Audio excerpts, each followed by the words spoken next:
Hi, welcome back to the GM Academy. Of course, I'm your instructor, Jim McClure, and we are working our way through our Designing a Villain series here, and we're still in our 1.0 section, and our latest class here is going to be our 103 class, and that is getting PCs engaged with the villain.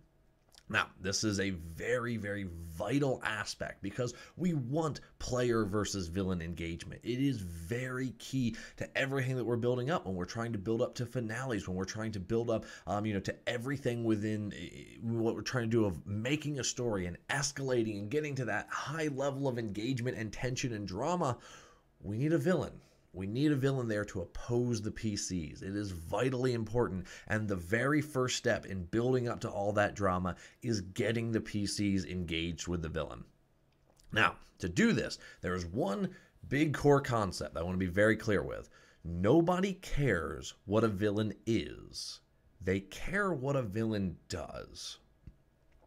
This is a very important aspect because a lot of people unfortunately miss the boat when they're designing their villains. They will go about, all right, I need a villain for my campaign that will oppose the players. So I'm gonna go all out on this one. He's gonna be 15 feet tall, decked in heavy armor. He's got a skull for a shield. He has an 8-foot long sword, dark skin. He's got this dark, depressing background to it, and it's gonna be great. The players are gonna fear him because he's gonna be that awesome. Now, that's something that he is. And what he is doesn't mean anything. To the players, he could be a 15-foot tall painting on the wall for all they care. All of that is simply window dressing. It's background to what he has done. Now, if you've established through action what he's done during the story, if you've established the big powerful people that he has killed, and the players have seen him kill them, they need to actively be part of it, not just something that happened back in his history. It needs to actively happen during the campaign. That's how we establish how powerful he is, not by being 15 foot tall with a skull for a shield and an 8-foot long sword. That's just window dressing. How we actually establish his power. And again, I said there's nothing wrong with giving all that description to it. It's great. It adds a level of depth to it. But to truly get that sense of fear, that sense of dread from the PCs towards him and his own sense of power, it can only happen through in-game action. In-game, not backstory, not the players heard about it. They need to see it happen. Now, depending on your type of villain, it might be the villain himself taking action. It might be his henchmen taking action. There's a lot of ways that you can demonstrate this. And in the 2.0 and 3.0 series here on Designing Villains, we're going to get more into the specifics. But the important takeaway from this is nobody cares what the villain is. They care what they do. The villain's actions are what truly establish them. The second thing that we're going to cover is PCs engage with villains that actively oppose them and that they can actively fight back. And that they can actively fight back. It is a big and, not an or, not a maybe. It's an and.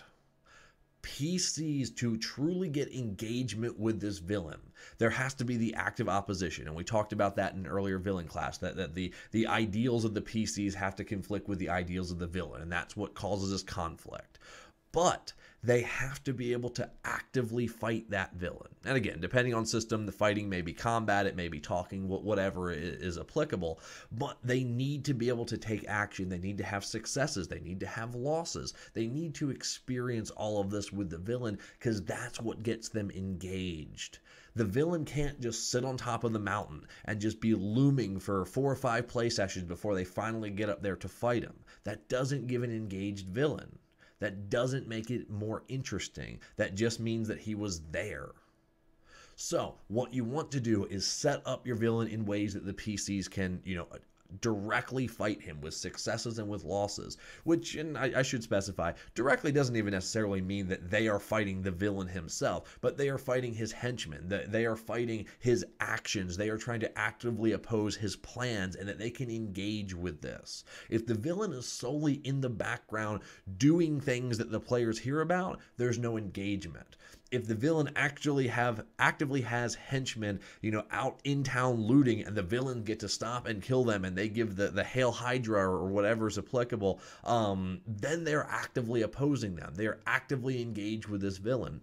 We show the villain's strength by the PCs have a super hard boss fight against the villain's right-hand man, and this villain's right-hand man always, bends knee to the main villain. And then it's, well, if this super powerful guy who did all this stuff and we had a heck of a time fighting, if he's scared of the main villain, then I definitely should be scared of him. And that's how we set up a villain. That's how we set up their power. And again, in the 2.0 and 3.0 series, we're getting a lot more of that. But the two big things to understand on a basic level is to get PCs engaged with the villain. They need to see the villain taking action, and they need to be able to engage with that action, both wins and losses. And that is our very first step to fostering PC engagement with our villain.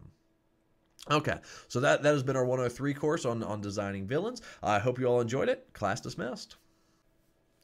Thank you for watching the GM Academy. You can click the video to see all of our classes on designing villains, and you can subscribe to get the latest information and videos from the GM Academy. If you enjoyed what you saw here, please hit the like button. It really does help us to continue to put out quality information to the community. Again, thank you for watching, and thank you for your support.